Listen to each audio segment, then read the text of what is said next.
Ini Prancis. Orang di sini suka menggunakan api untuk melampiaskan amarah. Kembang api di sini juga bukan berarti selamat. Polisi menggunakan perisai untuk memblokir ledakan. Tempat ini juga memiliki anak-anak yang menghancurkan semua. Sepeda motor adalah ciri khas mereka. Untuk menyatakan perang terhadap pemerintah, mereka bahkan melempar kulkas dari atas. Tujuan hanya untuk streaming langsung. Kekacauan itu mengguncang seluruh Prancis. Dari seorang anak laki-laki yang dipukuli sampai mati oleh 3 polisi.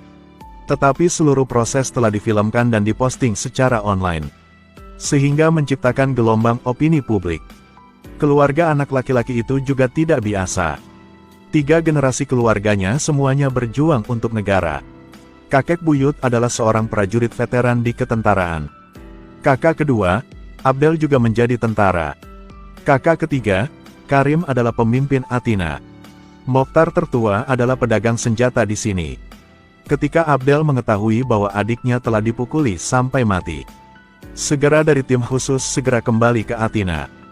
Dia adalah orang yang rasional. Dalam konferensi pers, dia yakin pemerintah akan memiliki respon yang tepat untuk insiden ini. Tetapi kakak laki-laki ketiga Karim memiliki temperamen yang panas. Segera melihat wajah polisi dengan jelas. Dia tidak setenang kakaknya. Dia tidak bisa menahan amarahnya. Ketika semuanya dalam kekacauan, Karim memimpin juniornya ke kantor polisi. Membakar, menjarah untuk melepaskan rasanya. Dengan sangat cepat semua amunisi dikosongkan. Kemudian mengendarai mobil polisi kembali ke Athina. Setelah kembali ke sini, Karim mengumpulkan semua junior. Dan menyatakan kepada polisi bahwa jika kau tidak menyerahkan pembunuhnya, maka nyawa manusia akan ditukar dengan nyawa manusia. Jika demikian, maka kerusuhan ini tidak akan pernah berhenti. Bahwa perbuatan Karim ini tidak membantunya mencapai tujuannya, tetapi juga membuat marah pejabat pemerintah. Karena menekan Karim, pemerintah telah mengirimkan sejumlah besar pasukan anti huru-hara ke daerah ini. Tapi Karim tidak pernah mundur. Tapi juga membakar mobil yang memblokir satu-satunya pintu masuk Athina. Lalu nyatakan, tidak peduli siapa yang berani mengganggu di daerah ini. Mereka semua ditembak mati. Kakak tertua Mokhtar, dia terkejut dengan tindakannya ini. Bukan dia khawatir tentang keselamatan Karim, tapi dia khawatir dengan jumlah senjata yang dia miliki di lingkungan sekitar. Sekarang Karim telah datang ke Mokhtar. Karena melawan polisi, dia berharap kakak tertua bisa memberikan senjata. Tapi dia tidak sebodoh itu. Dia tidak mau berurusan dengan pemerintah. Jadi saudara-saudara tidak melihat wajahnya lagi dari sini. Sekarang seluruh lingkungan telah lepas kendali. Demi pemadaman, Abdel hanya memiliki satu sisi untuk mengevakuasi orang. Satu sisi mencari Karim. Tapi sekarang dia telah diselimuti oleh kebencian. Tidak mendengar apa-apa sama sekali. Di matanya, jika polisi tidak menyerahkan pembunuhnya, maka dia pasti akan memulai kerusuhan sampai akhir. Di sisi yang lain, orang pada saat evakuasi, secara keliru dipukuli oleh polisi. Itu juga mengapa kedua belah pihak sangat berkonflik. Pada saat ini, pers juga muncul. Menghadapi acara ini sedang begitu hidup. Karim memutuskan untuk mendorong semuanya ke klimaks. Dia memerintahkan juniornya untuk melempar kulkas dari atas ke arah polisi. Jika bisa tampil di depan kamera, dia akan lebih bahagia. Kemudian konflik meningkat lagi. Di bawah jangan berhenti melempar bom asap di atas. Dan di atas, petasan meledak di bawah. Ada anak yang berdiri di atas kencing. Pada saat ini, ada pergantian peristiwa baru. TV menyiarkan tentang kematian adiknya. Mengatakan bahwa kematian adiknya tidak dilakukan oleh polisi. Tapi itu ekstremis sayap kanan palsu. Tujuannya adalah untuk menciptakan perang saudara yang rusuh. Tapi Karim tidak akan mempercayai kata ini.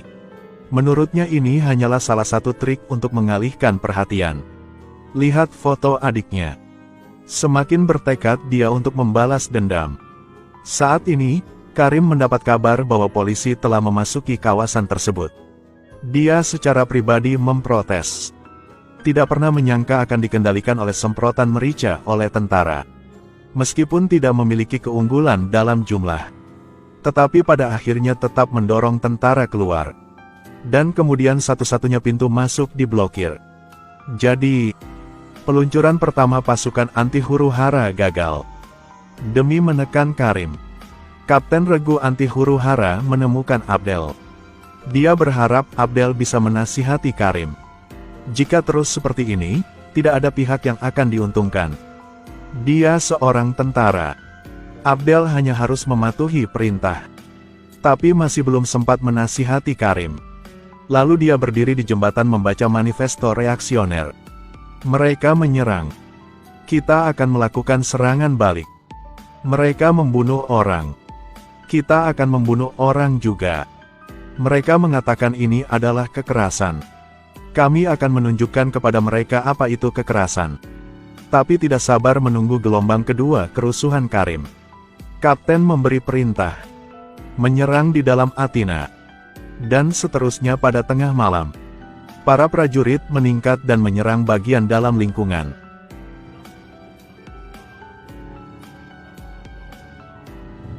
Siap. Maju. Dengarkan. Menjaga skuad. Maju. Oleh karena itu, kedua belah pihak pecah pertempuran sengit.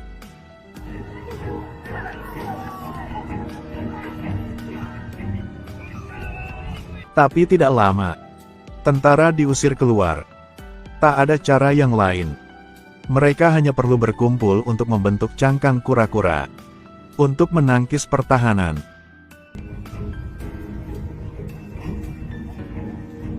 Untuk mematahkan postur prajurit. Kembang api dan pengendara sepeda motor mengepung mereka.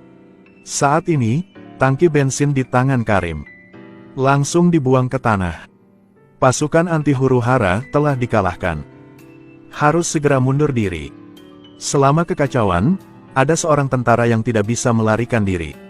Akhirnya menjadi sandera Karim. Dia merekam video untuk mengancam pemerintah. Jika mereka tidak mengadili pembunuh adiknya, maka tunggu saja untuk mengambil tubuh prajurit ini. Dan pada saat yang sama, kakak kedua Abdel adalah seorang prajurit. Dia benar-benar memahami konsekuensi dari melakukan ini. Penahanan polisi bukanlah pelanggaran ringan. Jadi pastikan untuk meminta Karim melepaskannya. Sangat cepat dia menemukannya. Baru saja bertemu keduanya, ada perselisihan. Dia pernah membentak Karim agar dia tidak bersikap kasar gitu. Tidak peduli berapa banyak dia menolak. Maka kematian adik bungsu sudah berakhir. Belum lagi menentang pemerintah tidak berakhir dengan baik. Baik penjara seumur hidup atau hukuman mati. Tapi orang seperti Karim yang alasannya diselimuti kebencian tidak bisa mendengar sepatah kata pun. Dia mengutuk kakaknya sebagai pengkhianat. Mengejek tindakannya. Setelah mendengarkan ini, Abdel menamparnya.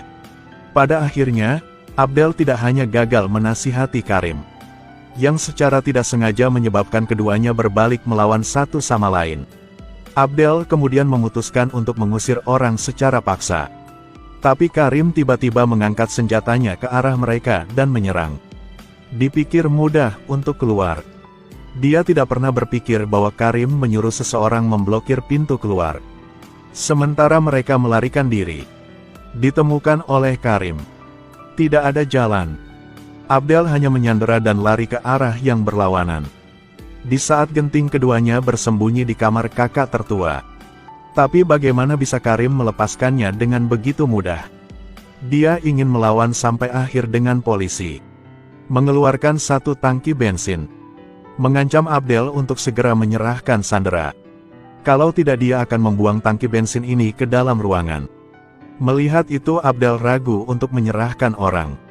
Karim langsung menyalakan api. Kemudian mulai hitungan mundur. Pada saat ini, Pasukan anti huru-hara tiba-tiba muncul di belakangnya. Abdel menangis dan menasihatinya untuk meletakkan tangki bensin. Katakan padanya untuk tidak bertindak kasar. Hanya melihat Karim berbalik untuk bersiap berpose. Ditembak mati oleh polisi. Saat api menelan Karim, Abdel yang patah hati meneriakkan nama saudaranya.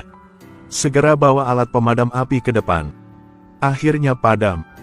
Tetapi adik laki-lakinya juga pergi dengan api. Mata pada mayatnya. Dia kesakitan luar biasa. Dia membawa tubuhnya kembali ke kamarnya. Baru 2 hari, dia kehilangan 2 adik laki-laki. Menghadapi rasa sakit ini, tapi Mokhtar tertua tidak peduli. Bahkan memberitahu Abdel bahwa berharap bisa berkat posisinya untuk menyelundupkan beberapa senjata. Jika tertangkap oleh polisi, sesuatu yang besar akan terjadi. Setelah mendengarkan ini, dia menjadi sangat marah. Langsung tekan Mokhtar ke tanah dan bertarung.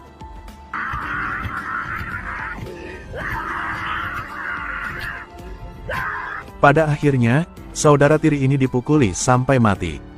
Bahwa kematian 3 bersaudara membuat Abdel berubah pikiran. Dan kemudian dia mengambil alih komando dari Karim. Memimpin semua orang untuk memulai kerusuhan lagi. Dia memerintahkan semua orang untuk menghancurkan semua pipa gas di gedung. Lalu kumpulkan semua gas untuk membuat bom. Kemudian ketika dia menelepon komandan senior pasukan anti huru-hara, suruh polisi dalam 1 jam untuk menyerahkan 3 pembunuh saudaranya. Jika tidak, dia akan menembak seorang sandera. Tapi tidak pernah diharapkan. Tidak peduli seberapa mengancam Abdel, polisi masih bersikeras bahwa pembunuh yang membunuh adiknya bukanlah seorang polisi, tapi itu ekstremis di kanan. Mendengar kata-kata ini, Abdel sesaat kehilangan kendali. Serahkan pembunuhnya kepadaku segera. Jika tidak, aku harus membunuh orang. Lalu dia menutup telepon dengan marah. Dia berjalan ke sel tahanan. Beritahu Junior untuk rekam adegan eksekusi sandera ini. Sandera berlutut di tanah dan tidak berhenti mencoba mengemis. Berharap dia akan menyelamatkan nyawanya. Pada akhirnya, Abdel menarik pelatuknya. Tapi tidak menyakitinya. Tapi biarkan dia keluar dari sini. Saat ini, juniornya menyuruh Abdel untuk segera keluar dari sini. Mengatakan bangunan ini akan meledak. Tapi dia tidak punya niat untuk pergi. Karena ledakan itu diatur oleh dia. Dia tahu akibatnya jika dia menentang pemerintah. Abdel tercengang tergeletak di tanah. Wajahnya penuh air mata.